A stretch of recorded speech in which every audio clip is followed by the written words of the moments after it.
আজকে আমি আপনাদের সাথে শেয়ার করব ব্যারাকপুরের অন্নপূর্ণা মন্দির, যেটা আছে। আপনারা গেছেন কিনা আমি জানি না, তবে আমি গেছিলাম, তাই আপনাদের সাথে এটা আমি শেয়ার করছি। তো দেখুন, এটা হলো ফ্রন্ট গেট। ব্যারাকপুর স্টেশন থেকে আপনারা যদি ব্যারাকপুর স্টেশনে আসেন তাহলে অটো করে আসতে পারেন, কিংবা এমনি বায়া রোড আপনারা যদি আসেন বাসে করে বা যে কোনোভাবে। তো এটা ব্যারাকপুর টিটাগড় আছে, উত্তর 24 পরগনায়। দেখুন, আমরা গেছিলাম বাই কারে গেছিলাম। ওখানে জিপিএসে আপনারা দিলেই আপনারা পেয়ে যাবেন ব্যারাকপুর অন্নপূর্ণা মন্দির। এটা টিটাগড়ে আছে, গঙ্গা নদীর ধারে, রানী রাসমণি ঘাটের কাছেই অন্নপূর্ণা মন্দিরটা তৈরি হয়েছে। দেখুন, একদম দক্ষিণেশ্বর মন্দিরের আদলে তৈরি হয়েছে। এবার যারা বাই রোড আসবেন তো ওরা এসে সার্চ করবেন, আপনারা নেটে পেয়ে যাবেন এটার লোকেশনটা। তো এর কাছেই আছে কি বলে গান্ধীঘাট, তারপর জগন্নাথ মন্দির, এই একই লাইনে সব আছে। তো যাই হোক, আমরা এসেছি সবচেয়ে প্রথম আমরা ভাবলাম ব্যারাকপুর এক্সপ্লোর করি, তো সবচেয়ে প্রথম আমরা অন্নপূর্ণা মন্দিরে এসেছি। এখানে দেখুন, দক্ষিণেশ্বরের আদলে বলা হয় যে রানী রাসমণির যে ছোট মেয়ে জগদম্বা দেবী আর মথুরা মোহন বিশ্বাস ওর যে হাজব্যান্ড, তো ওরা এটা তৈরি করিয়েছিল 1875-এ। একদম দক্ষিণেশ্বরের আদলে তৈরি হয়েছিল। এখানে মা অন্নপূর্ণা দেবী আর শিব ঠাকুরের পুজো হয়। তো আপনারা জানেন মা অন্নপূর্ণা দেবী অন্নের জন্যই, যেটা ফুড বলা হয়, গ্রেনস, তো ফুড গ্রেন, এই জন্য অন্নপূর্ণা দেবী নাম দেওয়া হয়েছে। তো এখানে দেখুন পুরো ফ্রন্ট গেট, এখান থেকে আমরা ঢুকেছি। পুরো চারদিকে দেখুন মন্দিরটা, এটা হলো মেইন মন্দিরটা এটা। আর এখানে এপ্রিল মাসে নাকি খুব ধুমধাম এখানে পুজো হয়, ডিভোটিরা সব আসে এখানে। এটা দেখুন নাট মন্দির, এই নাট মন্দির। এখানে আমরা যখন গেছিলাম তখন মেইন যে মন্দিরটা তখন খোলা ছিল না।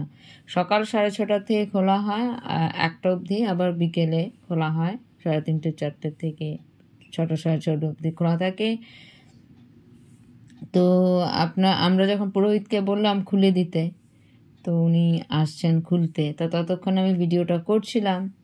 এটা দেখুন, এখানে তিনটে 6টা আবার আছে। এখানে শিব মন্দির, শিবলিঙ্গ আছে এগুলোতে, তিনটে 6টা। আমরা বাইরে থেকে দর্শন করেছি আর অপেক্ষা করছিলাম মেন মন্দিরটা কখন খুলবে, তো একটুখানি দেখবো, দর্শন করবো। এমনি লোহার গেটটা অল্প খোলা ছিল, তো বাইরে থেকে ঠিক করে দেখা যাচ্ছিল না। তো ওখানে অন্নপূর্ণা দেবীর মন্দির, এটা শিব ঠাকুরের মন্দির। শিব ঠাকুরকে যে তৈরি মন্দির মানে মূর্তিটা, সেটা হলো সিলভার দিয়ে মানে রূপো দিয়ে তৈরি, আর যে অন্নপূর্ণা দেবী ওনার অষ্টধাতু দিয়ে তৈরি।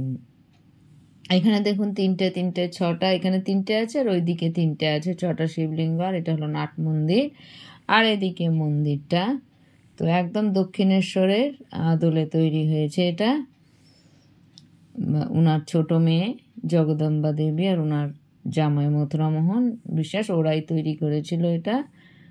তো দেখুন এই মন্দিরটা, আমরা ভাবলাম যাই দেখে আসি, অন্নপূর্ণা মন্দির বলে সবাই বলে, তাই ব্যারাকপুর এক্সপ্লোর করতে গেছিলাম। তো সবচেয়ে প্রথম আমরা কারে করেই গেছিলাম, তো সবচেয়ে প্রথম অন্নপূর্ণা মন্দিরটাই গেলাম, আরও পরে অন্যগুলো দেখব। তো এখানে এসছি, তো মন্দির খোলার অপেক্ষা করছি। পুরো এরিয়াটা দেখুন, প্রায় মনে হয় 55 বিঘার উপর তৈরি এই মন্দিরটা। তো দেখুন অনেক আগে এটা তৈরি হয়েছিল, পরে এটা দেখুন কালার করে হয়তো রিনোভেশন করেছে। আরও বাইরে দেখলাম কনস্ট্রাকশন হচ্ছিল কিছু, অনেকেই এসছিল পুজো দেবার জন্য বসে আছে। অন্নপূর্ণা পুজো থাকে, তো তখন সেই সময় হয়তো খুব ভিড় হয়।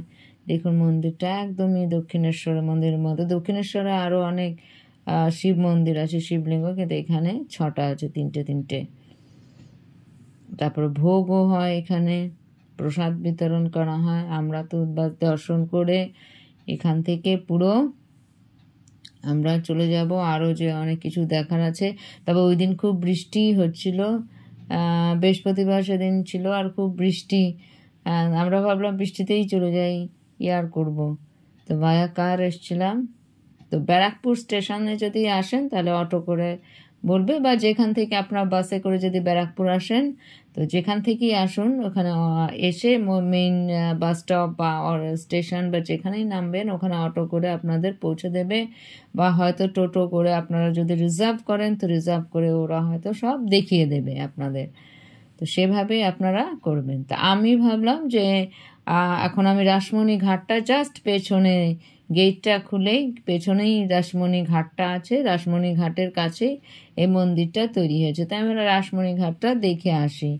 এই দেখুন জাস্ট মন্দিরের পেছন দিকের গেটটা দিয়েই আপনারা ফ্রন্ট গেটটা ঢুকে মন্দির, তারপরে মন্দির থেকে বেরিয়ে আপনার রানী রাসমণি ঘাট। এটা এই দেখুন রাসমণি ঘাটটা, এ কত সুন্দর লাগছে। এখানে সবাই স্নান করছে দেখলাম। এই দেখুন খুব তখন একদম বিউটিফুল লাগছিল। ক্যামেরায় হয়তো অত ভালো আসেনি, কেন সেদিন বৃষ্টি হচ্ছিল, বেশ মেঘলা ছিল, তো ভালো করে ভিডিও ক্যামেরাতে আসেইনি। ঘাটটা দেখুন কত সুন্দর, সবাই স্নান করছিল। তবে একটা জিনিস, হয়তো রোদ ছিল না তাই জন্য আরও ভালো একটা থ্রিলিং লাগছিল, মনে হচ্ছিল এক্ষুনি বৃষ্টি আসবে বৃষ্টি আসবে। সেদিন বৃষ্টি আসার কথাও ছিল, যাই হোক অবশ্য বৃষ্টি আসাতে গরমটা লাগেনি। তো দেখুন এখানে সব ঘাটটা এখানে আছে, রানী রাসমণি ঘাট, তার পাশেই এই মন্দিরটা তৈরি করেছে। তো ব্যারাকপুর যখন এক্সপ্লোর করবেন অবশ্যই মন্দিরটা ঘুরবেন, আপনাদের ভালো লাগবে। মন্দিরটার পেছনে রানী রাসমণির ঘাট, এটা ভুলবেন না দেখতে, এটাও খুব সুন্দর, জাস্ট পেছনেই আছে। পেছনের গেটটা দিয়ে বেরোবেন। আমরা আবার মন্দিরটায় ঢুকবো, কারণ পুরোহিত মশাই বলেছে মন্দিরটা আবার খুলবে। তো দেখুন ঘাটটা কত ভাল লাগছিল দেখতে। এবার আবার আমরা ভেতরে গেছিলাম, গিয়ে কয়েকটা পিক তুললাম, তুলে আমরা আবার ওই ভগবানের পিকটাও তুলেছিলাম, যে শিব ঠাকুর আর অন্নপূর্ণা দেবীর যে মূর্তিটা এখানে আছে সেটার ছবিটাও তুলেছিলাম। তারপর আমরা এখান থেকে আরও গান্ধীঘাট আর জগন্নাথ মন্দির দেখলাম, ওই সাইডে আছে। তো এই সবগুলোই দেখতে যাব। তো আপনাদের আজকে আমি অন্নপূর্ণা মন্দিরটাই এনেছিলাম, তো আপনারা অবশ্যই যাবেন, একবার দর্শন তো অবশ্যই করবেন। আজকে এই পর্যন্তই, বাই।